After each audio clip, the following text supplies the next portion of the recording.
S രാജമൗലിയും Mahesh ബാബുവും ഒന്നിച്ചെത്തുന്ന ചിത്രത്തിനായി ആകാംക്ഷയോടെ കാത്തിരിക്കുകയാണ് പ്രേക്ഷകർ. SSMB 29 എന്നാണ് ചിത്രത്തിന് താൽക്കാലികമായി നൽകിയിരിക്കുന്ന പേര്.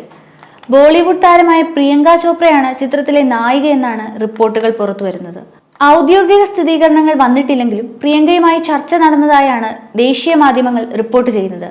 ഒരു വർഷത്തോളമായി നീണ്ടുനിന്ന പ്രീ പ്രൊഡക്ഷൻ ഇപ്പോൾ അവസാന ഘട്ടത്തിലേക്ക് കടന്നിരിക്കുകയാണ്. 2025 ഷൂട്ടിംഗ് ആരംഭിക്കുന്ന ചിത്രത്തിന്റെ ബജറ്റ് 1000 മുതൽ 1300 കോടി വരെ ആയിരിക്കും. തമ്മാറെഡ്ഡി ഭരദ്വാജ് എന്ന സിനിമയുടെ കോ പ്രൊഡ്യൂസർ തന്നെയാണ് ഈ കാര്യം അറിയിച്ചത്. 2027 ചിത്രം റിലീസ് ചെയ്യുന്നത്. സഹനിർമ്മാതാവ് കൂടിയായ മഹേഷ് ബാബു പ്രതിഫലം വാങ്ങുന്നില്ലെന്ന റിപ്പോർട്ടുകളും പുറത്തു വരുന്നുണ്ട്. ആക്ഷൻ അഡ്വഞ്ചറായ സിനിമയുടെ കാസ്റ്റിംഗ് അടക്കം പുരോഗമിക്കുന്നെന്നാണ് വിവരം. KL നാരായണയാണ് ചിത്രം നിർമ്മിച്ചിരിക്കുന്നത്. രാജമൗലിയുടെ എല്ലാ ചിത്രങ്ങളെയും പോലെ തന്നെ VFX-നൊക്കെ പ്രാധാന്യം നൽകിയുള്ള സിനിമയായിരിക്കുമെന്നാണ് പ്രേക്ഷകരും പറയുന്നത്. RRR, ഈഗ, ബാഹുബലി തുടങ്ങിയ അദ്ദേഹത്തിന്റെ സിനിമയിലെ VFX-ന്റെ പ്രത്യേകത ജനപ്രീതി നേടിയിരുന്നു. തെലുങ്ക് സിനിമാ ലോകത്തെ ബാഹുബലി എന്ന ഒറ്റ ചിത്രത്തിലൂടെ ലോകോത്തര നിലവാരത്തിലേക്ക് ഉയർത്തിയ സംവിധായകൻ കൂടിയാണ് SS രാജമൗലി. പ്രഭാസ് എന്ന നടന്റെ കരിയറിലെയും മികച്ച സിനിമ കൂടിയായിരുന്നു ബാഹുബലി. 2 ഭാഗങ്ങളിലായി ഒരുക്കിയ ചിത്രം തിയേറ്ററിൽ മികച്ച കളക്ഷനുകൾ നേടി മുന്നേറിയിരുന്നു. 2022 പുറത്തിറങ്ങിയ RRR ആണ് രാജമൗലിയുടെ അവസാനമായി റിലീസ് ചെയ്ത ചിത്രം.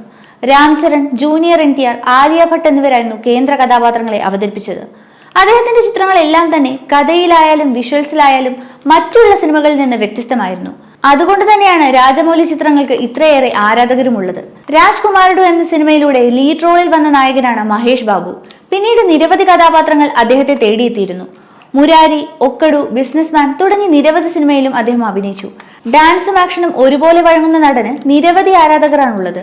ത്രിവിക്രം ശ്രീനിവാസ് സംവിധാനം ചെയ്ത ഗുണ്ടൂർക്കാരം എന്ന ചിത്രമായിരുന്നു അദ്ദേഹത്തിന്റെ അവസാനമായി പുറത്തിറങ്ങിയ ചിത്രം. ശ്രീലീലയായിരുന്നു ചിത്രത്തിൽ നായികയായി എത്തിയത്.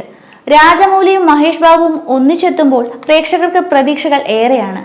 SSMB 29 എന്ന ചിത്രം പുറത്തിറങ്ങുമ്പോൾ ഒരു വലിയ ഹിറ്റ് തന്നെയാണ് പ്രേക്ഷകർ പ്രതീക്ഷിക്കുന്നത്. സംഗീത ലോകത്തെ പ്രശസ്തനായ MM കീരവാണിയാണ് ചിത്രത്തിന്റെ സംഗീത സംവിധാനം നിർവഹിക്കുന്നത്.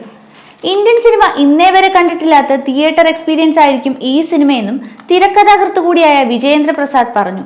രാജമൗലിയുടെ അച്ഛനാണ് തിരക്കഥാകൃത്തായ വിജയേന്ദ്ര പ്രസാദ്. അങ്ങനെ നിരവധി പ്രത്യേകതകളുള്ള ചിത്രത്തിന്റെ ഓരോ അപ്ഡേറ്റുകളും വളരെ ആകാംക്ഷയോടെ കാത്തിരിക്കുകയാണ് പ്രേക്ഷകരും. കൂടുതൽ വാർത്തകൾക്കായി B4 Blaze ഫോളോ ചെയ്യൂ, സബ്സ്ക്രൈബ് ചെയ്യൂ.